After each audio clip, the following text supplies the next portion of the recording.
In the dense forest of a quiet village, a young woman named Emily often wandered, seeking solace after losing her own mother.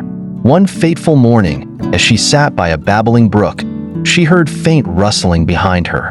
Turning around, she found a small raccoon, trembling and alone. Its glossy eyes were filled with a mix of fear and hope, as if it had been searching for someone.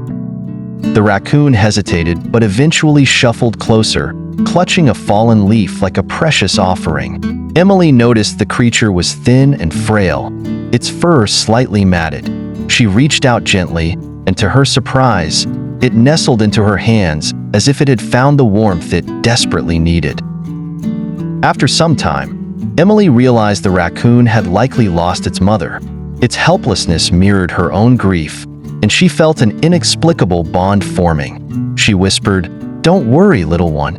I'll take care of you." From that day forward, the raccoon, whom Emily named Toby, became a part of her life. She built a small bed near the fireplace for him and spent her days feeding him berries, nuts, and even teaching him to explore safely.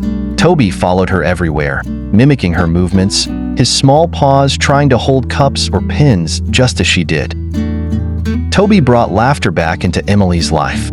He would tumble over her books, chase her paintbrushes, and tug on her hair playfully when she seemed too lost in thought. But more importantly, he gave her a purpose, a reason to smile and wake up each morning. One chilly evening, as Emily wrapped a scarf around herself, Toby climbed into her lap and snuggled close. He placed his tiny paw over her heart, gazing at her with an expression that seemed to say, "Thank you for being my mother." Tears welled up in her eyes as she whispered, "You've saved me as much as I've saved you."